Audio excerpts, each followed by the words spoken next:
Yes, good morning, my dear students. Now, students, how are you? Hope you all are well at your home.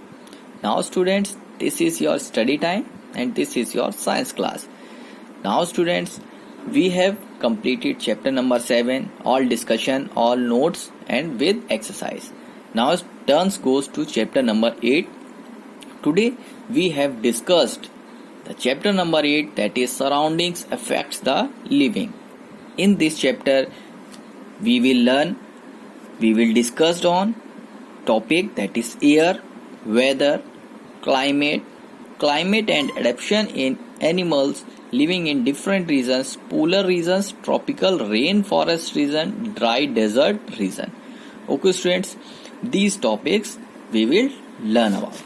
Now students, starts with a term. The first term of the chapter is surrounding. What is surrounding? Surrounding are the physical features of that place.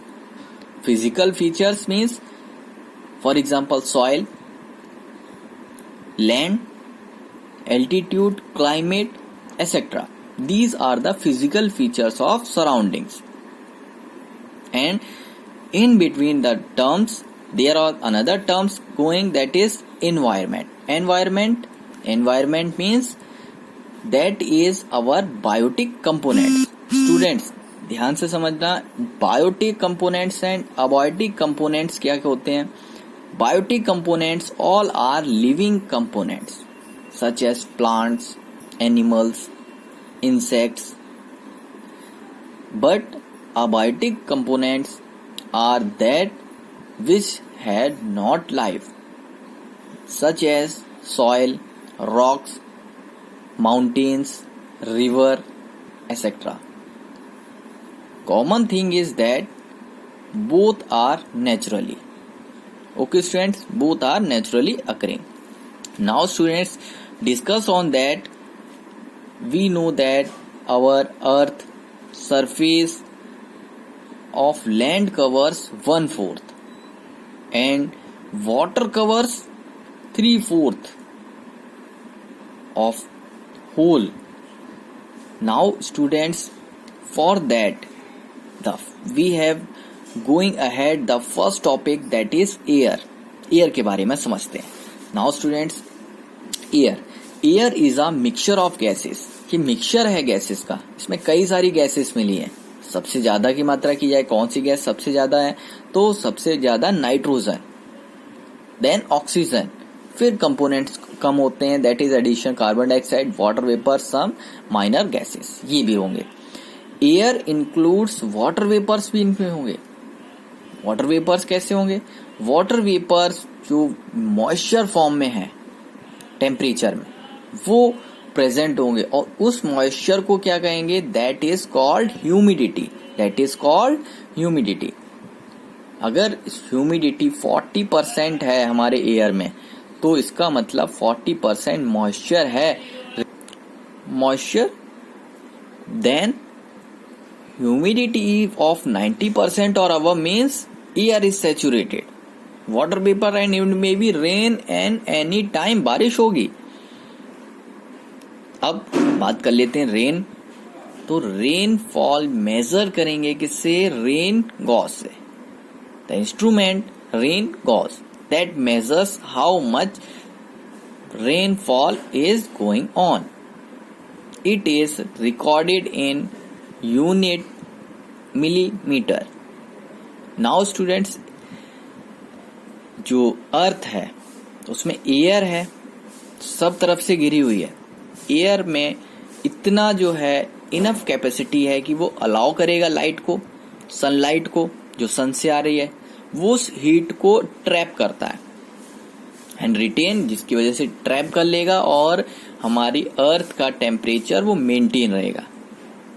Okay students, तो heating of land and water effects the atmosphere around the result which result change in weather. भाई दोनों factors responsible होंगे.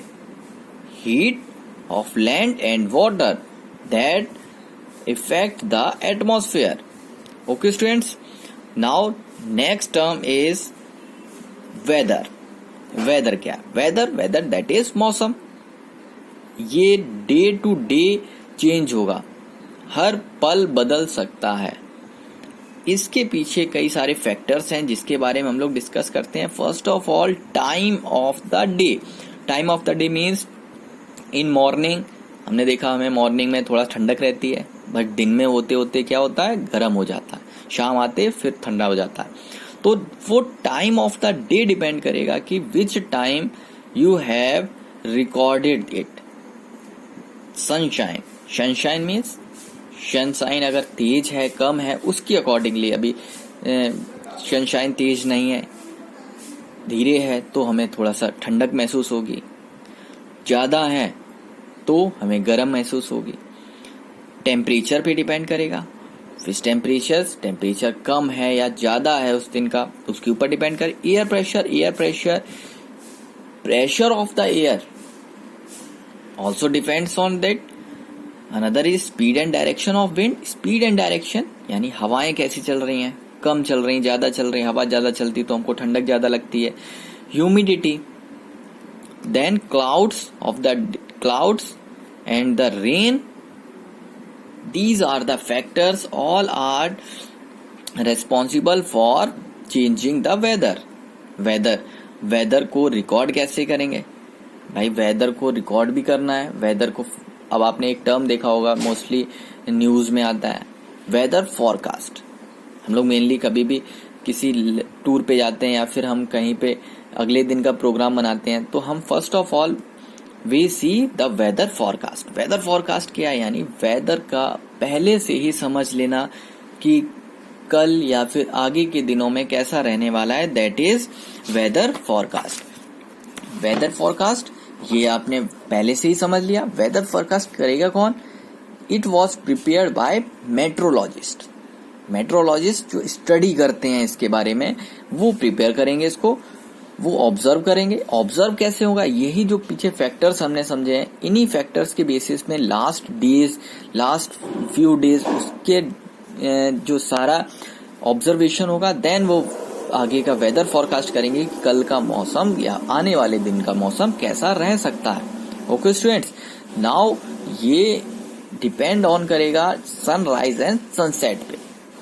Okay students, now maximum and minimum temperature. Maximum means ज्यादा से ज्यादा, एक होता है दिन में ज्यादा से ज्यादा टेम्परेचर कितना हो सकता है, वो मैक्सिमम इंडिकेट करेगा। मिनिमम मीन्स कम से कम टेम्परेचर इतना होगा। कभी जब न्यूज आप देखते हैं या फिर आप वेदर फॉरकास्ट समझते हैं तो वहां पर एक मैक्सिमम टेम्परेचर मिनिमम टेम्परेचर की बात आती है कि कितना मैक्सिमम तक जा सकता है पूरे दिन में, इसके बाद नहीं जाएगा, कितना कम से कम टेम्परेचर हो सकता है। ओके स्टूडेंट्स, तो हाईएस्ट टेम्परेचर मैक्सिमम है तो वहां पे हॉटेस्ट टाइम होगा, सबसे ज्यादा गर्म। लोएस्ट टेम्परेचर मिनिमम टेम्परेचर, वहां पर कूलेस्ट टाइम होगा। ओके स्टूडेंट्स, इसको मेजर कैसे करेंगे? इसके लिए मैक्सिमम और मिनिमम थर्मोमीटर्स, ये देखिए इसमें diagrams will be show that maximum and minimum temperature. Okay student, figure 8.3।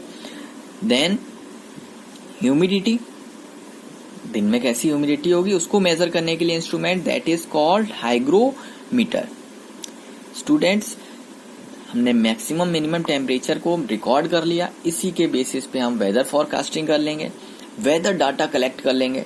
Weather data collect करने पे हम उसको सारे डेज का, मंथ्स का, हम उसको फॉर्म करके समझ सकते हैं कि आने वाले दिनों में कैसा हो सकता है या फिर किस स्टेट्स में, किस प्लेसेस पे कैसा वेदर होगा।